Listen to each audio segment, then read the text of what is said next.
일단 우리 좌우로 인사 한번 해보시겠습니다. 여호와만 섬깁시다. 여호와만 섬깁시다. 감사합니다. 본문에 오늘 여호수아의 말씀을 통하여 많은 은혜 받으시기를 바랍니다. 본문에는 죽음이 임박한 여호수아의 절박한 심정이 나타나고 있습니다. 그는 평생을 하나님과 자기 백성을 충성스럽게 섬겨왔습니다. 이제 그는 백성들이 주님을 떠나 유업을 잃게 될 것을 심히 염려하고 있습니다. 여호수아의 건면은 두 번에 걸쳐 행하여지고 있습니다. 이 건면은 가나안에서 첫 언약의 장소인 세겜에서 행해지고 있습니다. 23장의 건면은 지도자들을 향하여 건면을 하였고, 오늘 본문인 24장의 건면은 이스라엘 지도자뿐만 아니라 모든 백성을 향하여 말하고 있습니다. 여호수아는 마지막까지 이스라엘 백성을 섬기는 본을 보여줍니다. 하나님께서 이스라엘에게 베풀어 주신 은혜를 기억해 하며 하나님만을 섬기고 배교하지 않도록 권면하고 있습니다. 오늘도 동일하게 이 시간 여러분 안에도 하나님의 마음을 듣는 시간 되시기를 바랍니다. 여호수아는 평생 자신을 향한 하나님의 약속의 말씀을 붙잡고 살았습니다.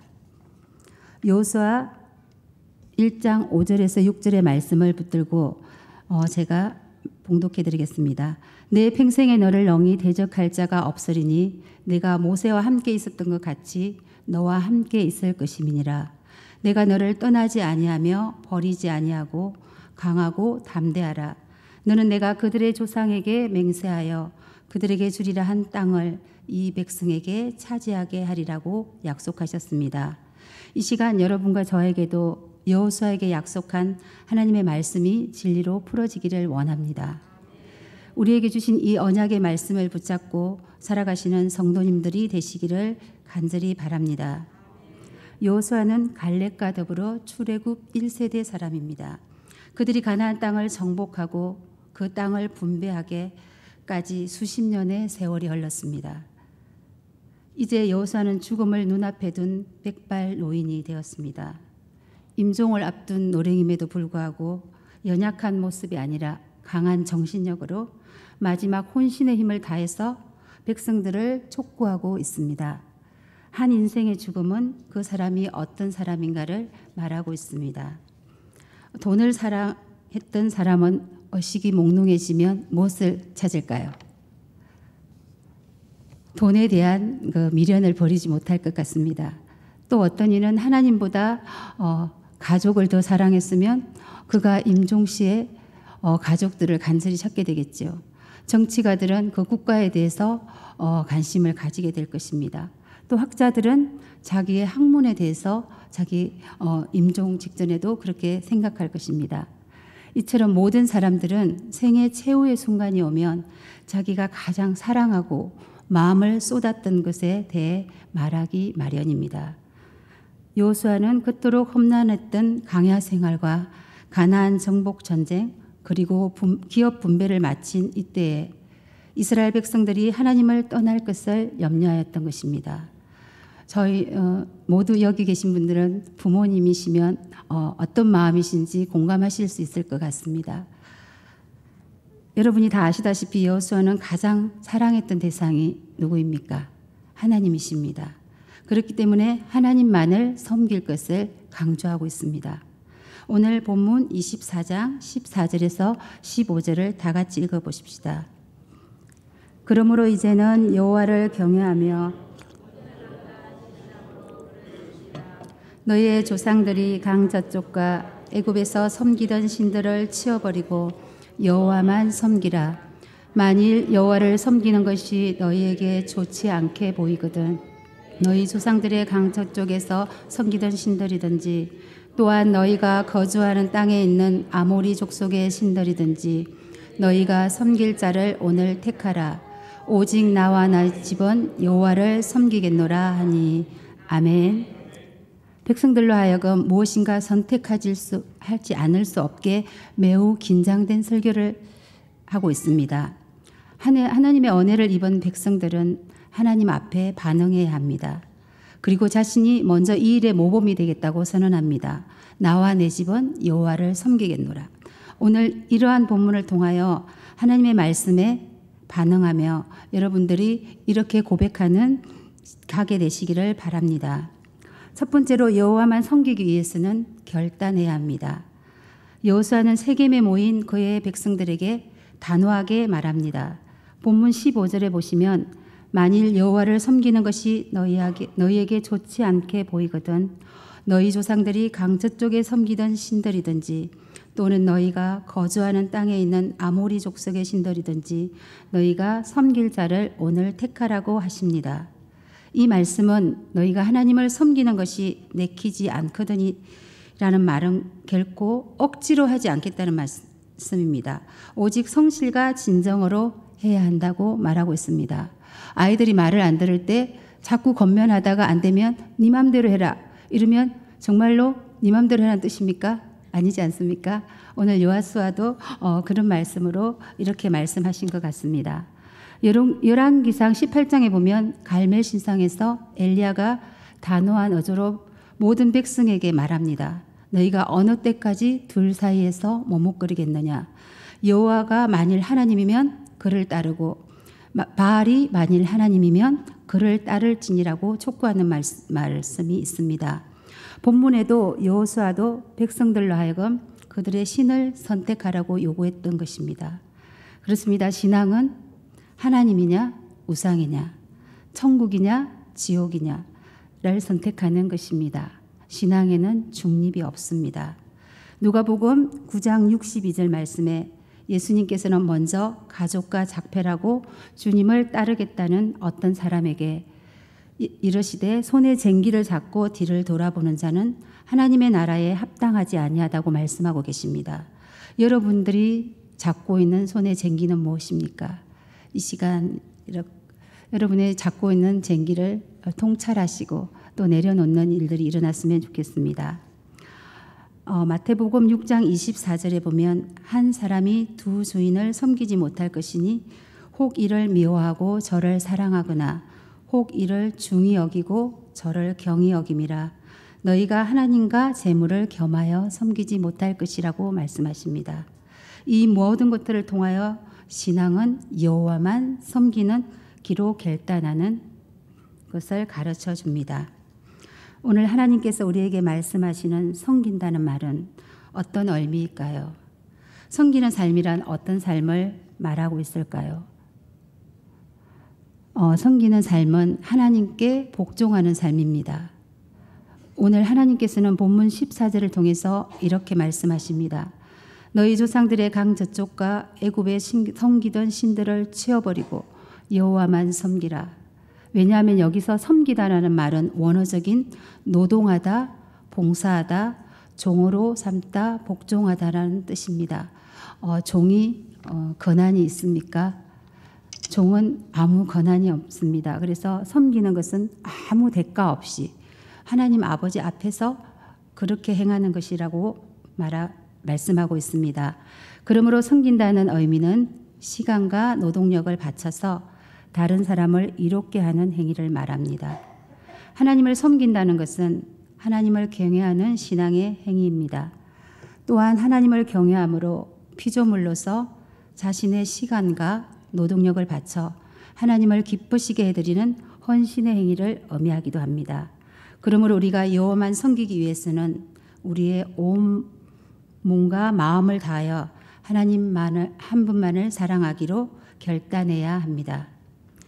두 번째로 하나님께서는 우리에게 온전함과 진실함으로 섬기라고 말씀하십니다. 본문 14절 말씀에 여호와를 경외하며 온전함과 진실함으로 그를 섬기라고 하십니다.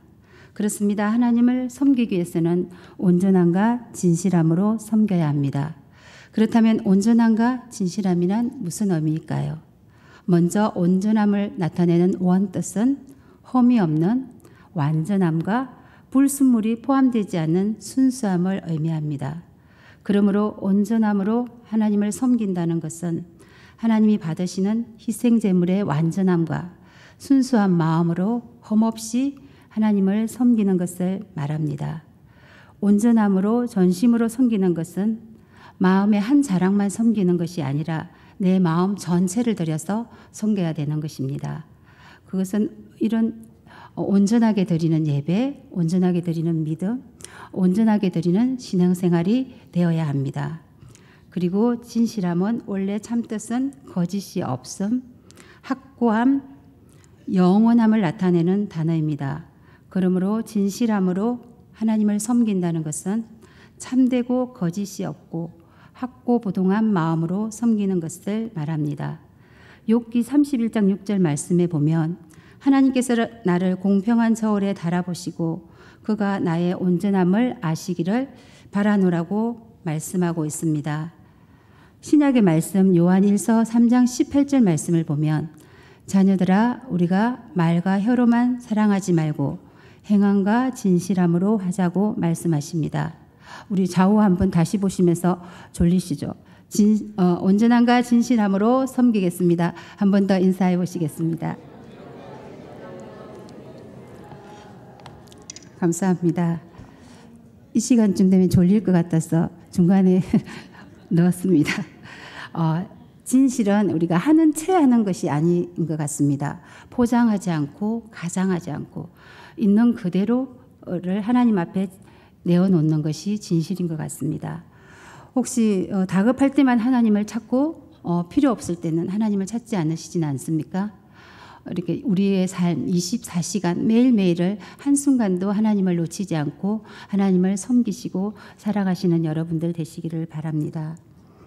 온전함과 진실함으로 하나님을 섬긴다는 것은 오직 하나님 한 분만을 향하여 고개를 든다는 것입니다. 이렇게 하나님을 섬기는 것이야말로 우리 자신을 온전히 드리는 것이며 하나님을 기쁘시게 드리는 것입니다.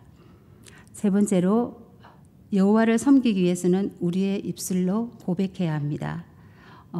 결단을 요구하는 여호수아의 설교를 들은 백성들이 하나님 앞에 선택할 것을 고백했습니다. 본문 18절에 보면 여호와께서 모든 백성들과 이 땅에 거주하던 아모리 족속을 우리 앞에서 쫓아내셨습니다. 하나님이 이렇게 하셨기 때문에 우리도 여호와를 섬기겠다고 말씀하고 있습니다. 이 고백은 단순한 감정적 결단이 아니라 이스라엘 역사 속에서 역동적으로 일어났던 하나님의 섭리에 전적으로 동의하는 고백입니다. 오늘 우리는 왜 하나님만 섬겨야 할까요? 하나님께서는 우리에게 하나님을 섬기라고 말씀하십니다. 왜냐하면 하나님을 섬기지 않으면 죽음과 불행이 우리를 기다리고 있기 때문입니다. 결국에는 멸망하기 때문입니다. 성경은 이러한 사실을 우리에게 분명하게 말씀하고 있습니다. 창세기 19장에 보면 여호와께서는 하늘 곧 여호와께로부터 유황가부를 소돔과 고모라에 비같이 내리사 그 성들과 온 들과 성에 거주하는 모든 백성과 땅에 난 것을 다 엎어 멸하셨더라고 말씀하십니다.